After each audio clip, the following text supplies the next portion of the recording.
Hey guys, Epic Paradox here, and today we are going to do an epic class setup video. I want to show you a good class setup that I have that I always use and do pretty decent with most times. The ICR-1 is what we're going to be talking about today, and I don't know, it's a pretty good gun in my opinion. Doesn't have the highest damage out of the ARs, but is very accurate, and the fire rate is really good as well. And I mean, even at range, I think at range it's a 4-shot kill. So you can pretty much use this gun at any range, to be honest. If you're accurate, you can definitely use it at long range as well. And it's not bad from close up. I mean, unless somebody's using one of the SMGs that has an extremely high fire rate, then you're most likely going to get beat out. But if they're using like a different AR or a sniper, you'll most likely win the gunfight as long as your shots are on target.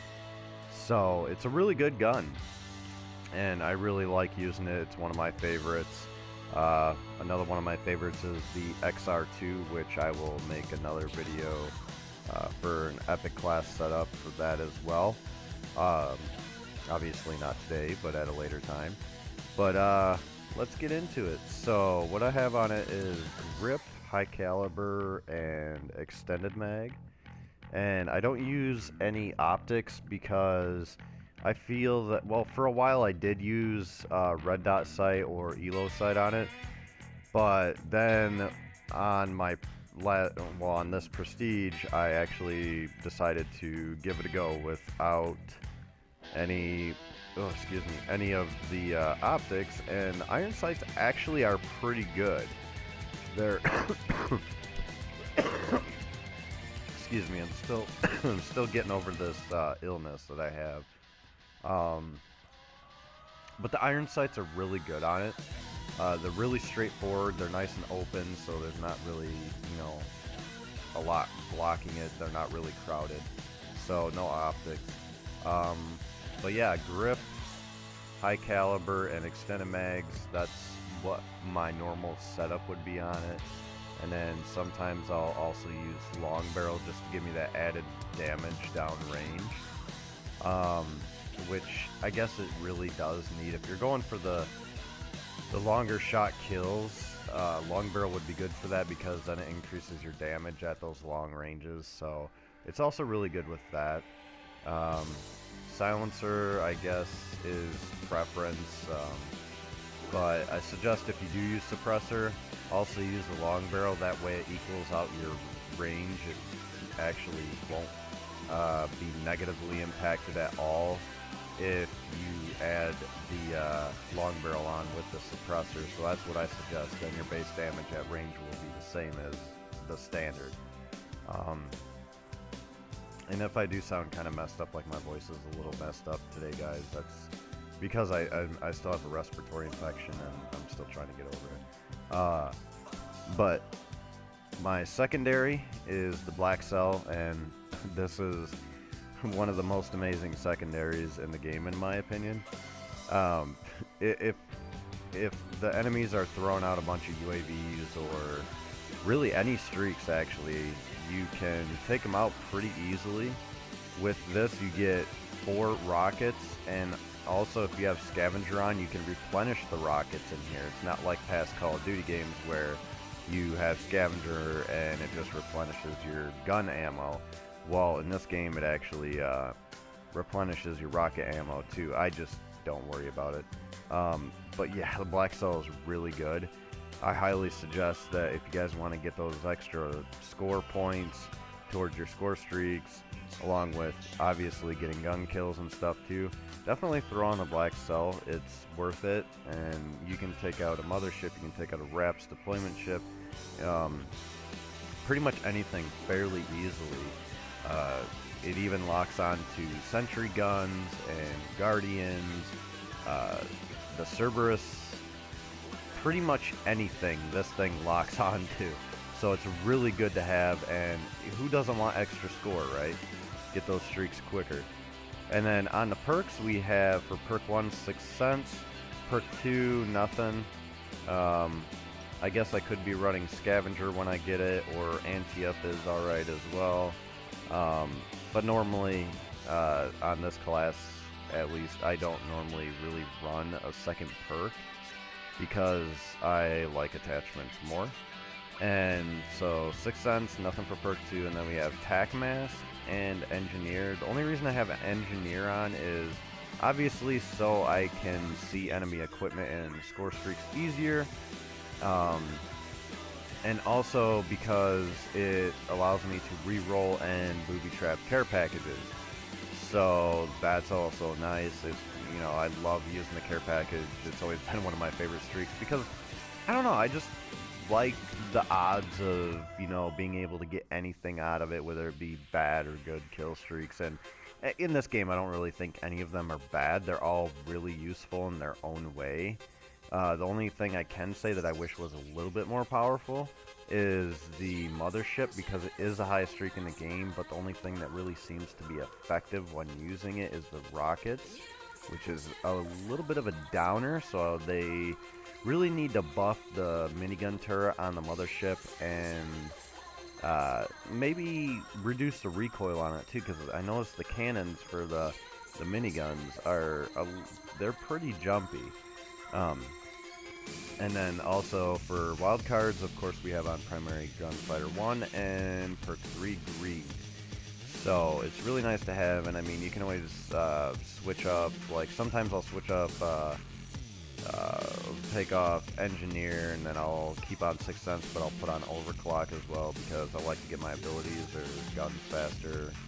So that's always nice. Ghost is nice, Black Jacket is nice. Like, pretty much all the perks in Perk 1 are good. Except for Afterburner, I don't really see a need for Afterburner or a reason to really use it, because your thrusters actually recharge pretty fast as it is.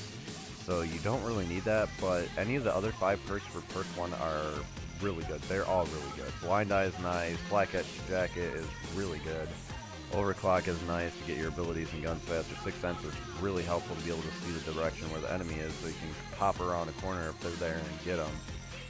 Ghost is nice, but it works the same way as Black Ops 2, where, you know, if you're not moving around or capping an objective, it's going to still put you on the radar.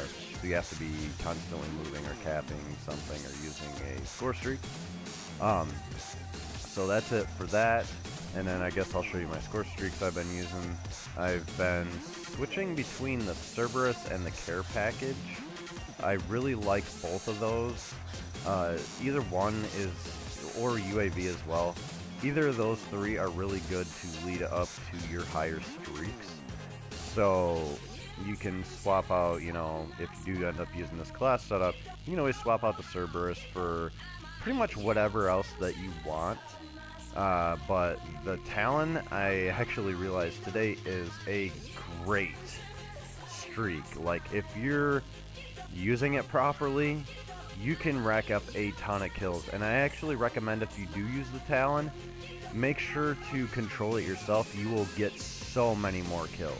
Instead of it just following you around, you can take it around the whole map, and it's actually quite powerful. It's much better than the Dragon Fire from Black Ops 2. It's more powerful, and it seems to withstand more bullet damage from people shooting at it, and it's just a really good streak. Like, I actually find myself using it a lot lately. Like, I think I get between maybe like 6 to 10 kills at a time with it, which is pretty good for what streak it is.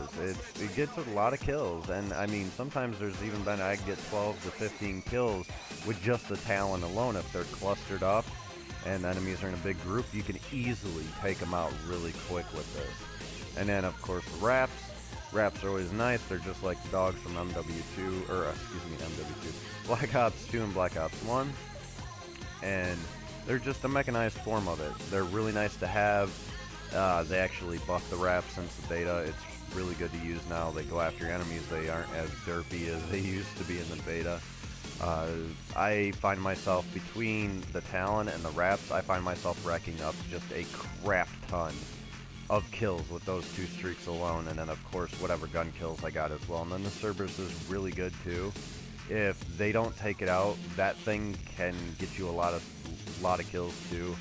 I haven't tested out controlling it myself, but it might be better if I control it myself, because the Cerberus is still a little bit derpy compared to like how it was in the beta. It's still, like, in my opinion, it needs to be buffed a little bit with like the AI's intelligence on it anyways, because it's still kind of like you'll be right in front of it and sometimes it won't even shoot you or come after you, like it'll just kind of sit there.